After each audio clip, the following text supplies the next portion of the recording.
ഷാനവാസിന്റെ game play Aneesh തിരിച്ചറിഞ്ഞു. കാര്യം വേറൊന്നുമല്ല, കഴിഞ്ഞ എപ്പിസോഡിലെ ലൈവിനകത്ത് അനീഷ് ബിഗ് ബോസിനോട് പറയുന്നുണ്ട്, ബിഗ് ബോസേ, എന്റെ ജീവിതത്തിൽ വളരെ ഒരുപാട് സുഹൃബന്ധങ്ങളും കാര്യങ്ങളും ഒന്നുമില്ല.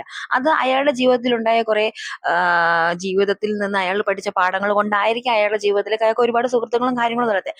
കാരണം അനീഷ് ഒരു കോമണറാണ്. ബിഗ് ബോസ് ഹൗസിൽ ഇത്രയും ദിവസം ഒരു കോമണർ നിന്നൊരു ചരിത്രമേ ബിഗ് ബോസ് ഹൗസിൽ ഇത്രയും നാളിട്ട് ഉണ്ടായിട്ടില്ല. അതും അനീഷ് എന്ന് പറയുന്ന വ്യക്തി ഒരു കട്ട മഞ്ഞു മല പോലൊരു വ്യക്തിയാണ്. കാരണം അയാളെ ഉരുക്കിയെടുക്കുക, അതല്ലെങ്കിൽ അയാളുടെ മനസ്സിൽ ഇടം പിടിച്ചെടുക്കുക ഇച്ചിരി പാടുള്ള ഒരു പരിപാടിയാണ്. അങ്ങനെ ഒരു സ്ഥലത്താണ് ഷാനവാസ് കയറി ഇടം പിടിച്ചിരിക്കുന്നത്. ഷാനവാസിന്റെ ഗെയിം പ്ലേ ആണോ അതോ ജെന്യൂൻ ആയിട്ടുള്ള ഒരു കോംബോ ആണോ ഷാനവാസ് ഉദ്ദേശിക്കുന്നതൊന്നും അറിയില്ല. കാരണം ബിഗ് ബോസ് എന്ന് പറയുന്നത് ഒരു റിയാലിറ്റി ഷോ ആണ്. നമ്മളത് മറക്കാൻ പാടില്ല. ബിഗ് ബോസ് എന്ന് പറയുന്നത് റിയാലിറ്റി ഷോ ആണ്. ആ റിയാലിറ്റി ഷോയിൽ പല കാർഡുകളും പലരും ഇറക്കും. ലവ് കാർഡ് ഇറക്കും, ഫ്രണ്ട്ഷിപ്പ് കാർഡ് ഇറക്കും, അങ്ങനെ പല കാർഡുകൾ ഇറക്കും. അപ്പൊ അതിനകത്തൊരു കാർഡാണോ ഷാനവാസ് അനീഷിന്റെ അടുത്ത് ഇറക്കുന്നതെന്ന് പറയാൻ പറ്റില്ല. കാരണം കഴിഞ്ഞ എപ്പിസോഡിനകത്ത് ലാലേട്ടനോട് ഷാനവാസ് പറയുന്നുണ്ട്, ലാലേട്ട, അനീഷിനെ ഞാൻ കയ്യിലെടുക്കും.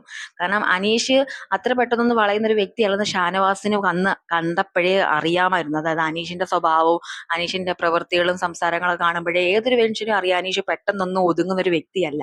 കാരണം അനീഷിന്റെ ജീവിതത്തിൽ അത്രയും അയാളൊരു കട്ടയുള്ളൊരു മനുഷ്യനാണ്, ഒരു കട്ടിയുള്ളൊരു മനുഷ്യനാണ്, മനസ്സിന് അത്രയും കട്ടിയുള്ളൊരു മനുഷ്യനാണ് അനീഷ്. ആ അനീഷിനെ ഷാനവാസ് മെരുക്കി എടുത്തിട്ടുണ്ടെങ്കിൽ ഗെയിം എന്തായാലും ഒരു ട്വിസ്റ്റ് കാണും.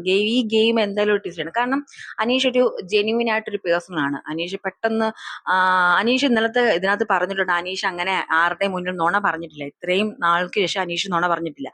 അപ്പം എന്തായാലും ഷാനവാസിന്റെ ഒരു ഗെയിം പ്ലേ ആവാനാണ് ചാൻസ് കൂടുതൽ എനിക്ക് തോന്നുന്നു. മൈ ഒപ്പീനിയൻ ആണ്. Okay, by.